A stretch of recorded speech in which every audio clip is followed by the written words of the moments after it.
Stewie, this is arguably the worst night in Irish football history. Beaten 1-0 at home against Luxembourg. It is up there with the defeats in Cyprus, conceding 5 that night under Steve Staunton. It's up there with some results 25 years ago, but this was at home, and this was probably a deserved win for Luxembourg. What the hell have we just seen? Yeah, really difficult to take, Nathan, I have to say. I'm a little bit lost for words at the moment. I'm trying to consume everything that's happened, trying to put it into words. I can only imagine what the dressing room must be like, to be quite honest with you. And, you know, things are pretty crap at the moment for everybody, and we're constantly looking to try and something to give something to get excited about. And I thought that the Stephen Kenny's Ireland team was that thing to get excited about, but I have to say, after tonight's performance, I'm seriously questioning it now. We've just gone backwards in 3 days for whatever reason. I don't know why. Came out of the Serbia game thinking, no, we need to, no, let's keep playing, let's keep going. Back the manager. If we keep playing like that and trying to play like that, we'll get it right. But for some reason, we just didn't get it. It hasn't happened tonight for whatever reason. I don't know why. All I can say is what I've seen. Well, this wasn't a smash and grab. We were saying in commentary. No, it wasn't. No, it felt as though around 55 minutes, Luxembourg went through a 5-minute spell, and then it became a 10-minute spell, and suddenly they had 20 minutes where they were the better team, and at the end of that, they got their goal. Luxembourg, it's the first time they've won an away qualifier in 13 years. And I was making the point to you earlier on is that, you know, we're Ireland supporters first and foremost, and then we commentate in the game, so we're biased. You know, we're looking, you know, to see how Ireland are playing, but we just grew an admiration for Luxembourg through pure honesty, through grit, hard work, quality on the ball. And you're thinking, going, hang on a second, we're supposed to be coming into this game thinking we're going to be dominant here. We know we've a new way of playing total football. We're playing it out from the back, give it time. We just didn't do any of it. Like, you know, it was static, it was slow. We didn't earn the right to get into the game at all. Luxembourg did do that, and then ultimately got their just reward with a really good 10-15 minute spell in that second half where they've created good opportunities for themselves, and then the goal has kind of come out of nothing, but you can't take away from the quality of Rodriguez's strike, and they deserved it. They deserved to go in front, and we didn't, and it's that simple. So, in one way, regardless of who the Republic of Ireland manager is, you would expect them to beat Luxembourg. So, talk about the players on the pitch firstly. What did they do wrong? Well, did they work hard enough? No, I think we were short everywhere, Nathan. I definitely think we were short everywhere. I take the skipper out a little bit. I thought Seamus Coleman was excellent. Thought he showed real energy, but a lot of the other players looked a little bit flat. Callum Robinson, I thought, didn't look fit at all. Looked like he was blown. He was down after 30 minutes holding his knees. Like one of the rugby players back in the day, you know, our breath looked like he was exhausted, which was quite strange. We didn't move the ball quick enough. We didn't take the right decisions. We played this whole first half down this left-hand side.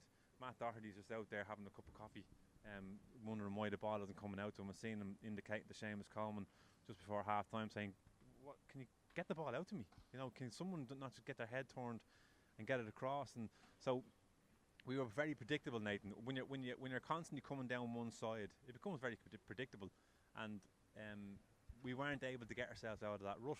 Didn't have the quality or the wherewithal to say, "Hang on a second, lads, let's get a switch in it." You know, we're just going down to one side all the time. So I think we've seen pretty much every match and commentated on every match of the Kenny era so far, and the playoff in Slovakia was hugely disappointing, but a sense that, you know, performance-wise, it was good.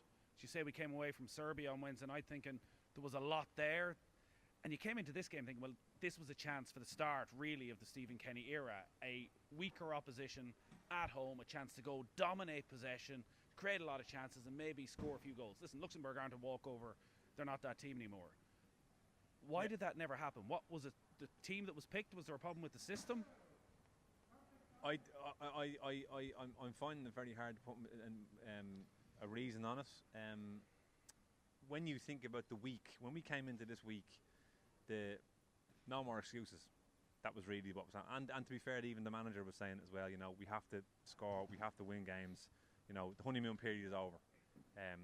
So I think people were coming in with a kind of a newfound energy, saying, "Yeah, you know what, we're getting it right. We'll get there." And the Serbia game, albeit didn't go well for us in terms of results, you're still thinking, "Do you know what? Yeah, if we just keep playing like that, we will get there." But tonight it's just 2 steps back, just 2 steps back, and I don't know why. Like, can they do any better? Like, is that Ireland's level right now? No, that's a poor performance tonight. No, wasn't enough for me tonight from the players. They didn't, you know, they're all professional players. They're international level players, Nathan. You know, they weren't just picked off the street. So they're all capable of playing a lot better than they did tonight. What happened tonight was we weren't playing well, and then it was compounded by stupid decisions to kind of move players out of certain positions. We'll talk about that because we were very confused during commentary about the substitutions, where when the first change was made and James McLean came on, we thought maybe they might shift to some sort of a 4-4-2. But Ireland ended up playing the full game with 3 centre halves, 2 of which were Seamus Coleman and Enda Stevens.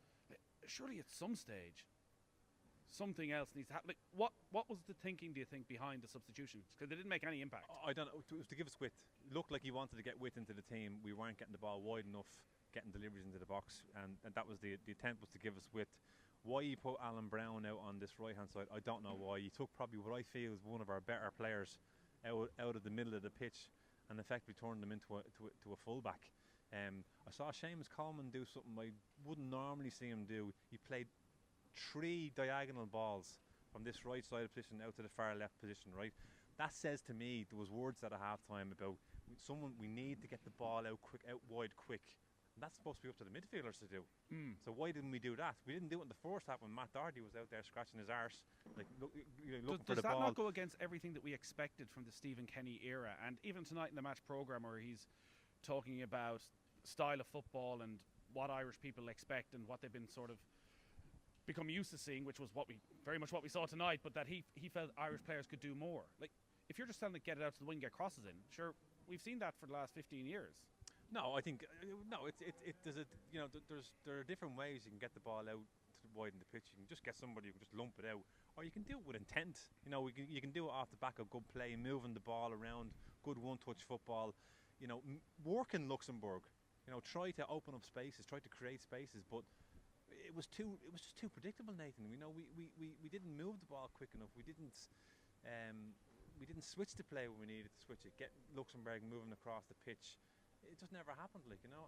And in the end, Luxembourg came here to work and to earn the right to get into the game, and they did exactly that. And then they got a foothold in the second half, and they were, you know, good possession football. They were passing around, created a couple of chances for themselves, and almost you're looking at it and said, well, why can't we do this? You know, I thought we're supposed to be doing this. What's happened? You know, where has it suddenly changed? So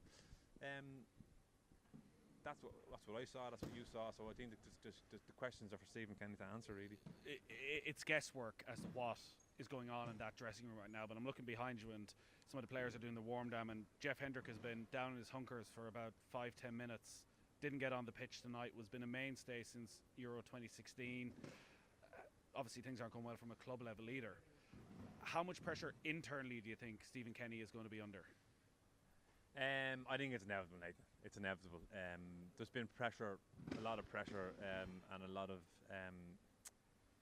talk about the Irish soccer team. You know, pretty much since he's taken charge, isn't there? Really, you know, the whole video gate thing was just an indication that there's certain courts didn't want them in charge for whatever reason, and didn't even want to give them an opportunity. I don't think they're going to go away now. You've got a situation as well now where the new chief executive wouldn't know too much about Stephen's probably looking at it from a different point of view. We've got a big gap now until we play Portugal, so we've got a lot of questions to be answered. You know, well, it's 10 games now, no wins. 8 of those games Ireland didn't score in. 3 goals in 10 games. Tonight, 1 chance for James Collins in the first half that you would call clear cut. Aside from that, basically feeding off scraps. He's in a fight to save his job. Yeah, I think so. I mean, he'll probably say that as soon as you're, as as soon as you get the manager's job, you know, the Ireland international job, you're in a fight to save your job. You're always under pressure, you know. But definitely something is, you know, I think there's going to be huge pressure on it now. I'll go back to it. I think the honeymoon period was over, so the start of this week was always going to be a huge week. A lot of people were saying we need 4 points from 2 games. We've gotten none, you know. So he's under huge pressure. There's no doubt about it. Simple as that. Do you think he'll survive? I don't know. To be quite honest, because mainly due to the, I just feel everybody seems to be hugely split over it. It's not. I think there's been a lot of people have been very have defended Stephen up until now with regards COVID injuries. He's trying to build something, to rebuild something, to start something new, and I think they're all starting to sound quite exhausted now.